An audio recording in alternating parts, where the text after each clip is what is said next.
People watch the Jimmy Kimmel Live show for a good time. Sometimes you won't get the jokes, but it's typically all in good fun. But that doesn't mean there hasn't been some awkward times. Welcome back to Beyond the Screen. These are top 10 celebrities who destroyed their career on Jimmy Kimmel. Starting us off at number 10, we have the unnecessary segment. So back in 2013, Jimmy went under fire for allowing a segment between himself and a group of children to air. In the skit, he was interviewing them questions they had no idea about, considering they're about 5 or 6 years old. He told them that America was in debt to China and owes them about $1.3 trillion, to which he asked what they think America should do in order to pay them back. One kid suggested mass destruction and a full which is wild because the kid was very young. Why does he know so much about violent things? Jimmy responded with, "Okay, that's an interesting idea." He then pushed the joke further, asking the rest of the children if Chinese people should live, most of them saying yes, except for the one kid who brought up the idea in the first place. After ending the segment comparing it to the Lord of the Flies book, this was obviously not received well by the immediate public. Jimmy and the ABC network ended up issuing a public apology,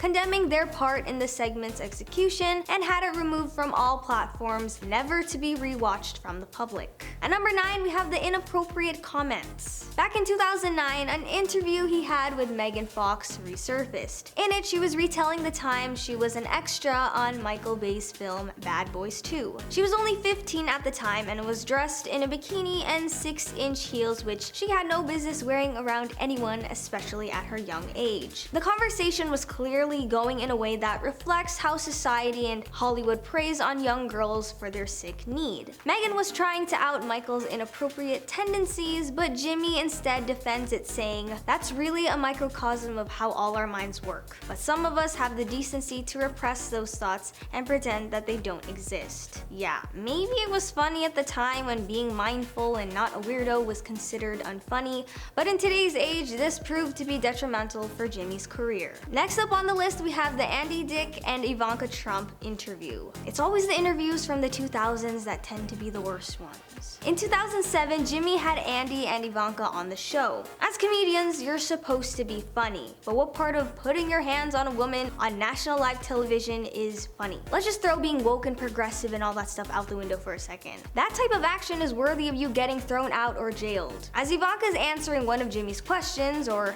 trying to, she can tell Andy is staring at her the whole time, and he finds every opportunity he can to lay his hands on her. He asked if she puts glitter on her legs and proceeded to start rubbing her leg. Jimmy intervened while trying to maintain the lightness of the show, but he didn't stop. He ended up getting dragged out of the show by Jimmy alongside 2 other security staff. Now, regardless where you stand politically, he had no business touching someone without their consent. When asked about his non-consensual touching for an unrelated matter, he denied it and said it was just him being funny. But it was only last year when he was convicted for battery and sentenced to 90 days in jail as a newly registered offender. I guess it's not funny anymore, huh? At number 7, we have Quinta Brunson's acceptance speech. After winning an Emmy for the Outstanding Writing for a Comedy Series award, Quinta's moment was basically ruined when Jimmy, who presented the award, decided to perform his long-time bit with Will Arnett. He proceeded to lie on the stage throughout the duration of her acceptance speech. She didn't let this ruin it entirely, as she tried to play along and made him hold her phone while she spoke. She handled it with grace, but people were still offended on her behalf, especially her co-star Geraldine,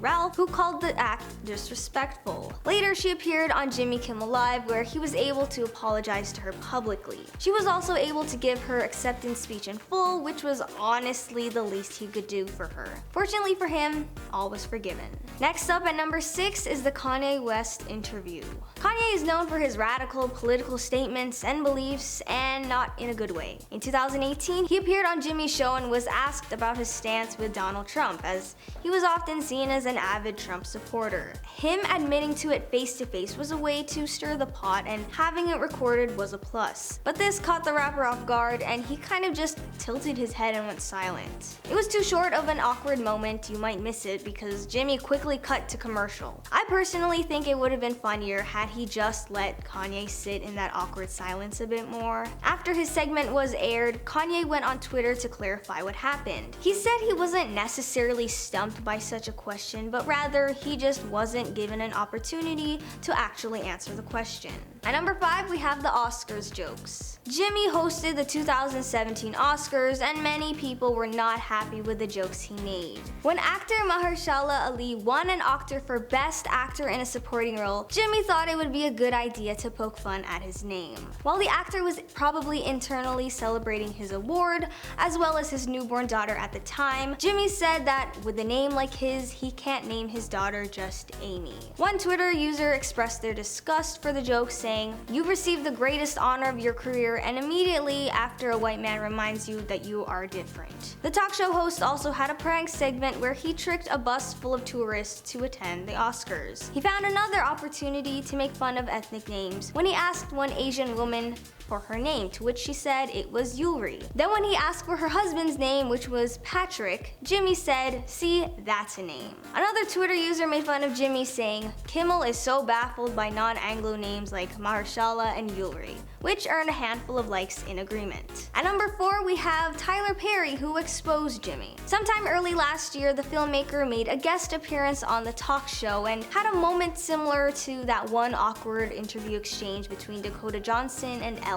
Jimmy brought up the brand new studio Tyler had opened, which brought up a party invitation Jimmy had ignored. There was a big party celebrating the studio's opening, and Tyler invited Jimmy only for him not to show up. Jimmy tried to use the lockdown as an excuse, but this party was way before the world shut down. He then came up with another excuse, trying to appear humble, and said that he assumed the invitation was for Jimmy Fallon. But Tyler was quick to point out the invitation had said Jimmy Kimmel and included a whole video requesting his attendance. And to make things worse, Jimmy had actually acknowledged the invite and promised to send a gift at least, but there was no gift. While it was a conversation in mostly good faith, Jimmy wasn't making himself look any better. Next up, we have the interview with Roseanne Barr. She had appeared on the talk show to help promote the reboot of Roseanne, a hit family sitcom from the 80s. But the conversation took a turn and became all about politics, which was not what the audience was looking forward to. They discussed her habit of excessive tweeting that made no sense, her political views, and the time she ran for president in 2012. While the interview got laughter and applause, I wouldn't be surprised if most of it was because they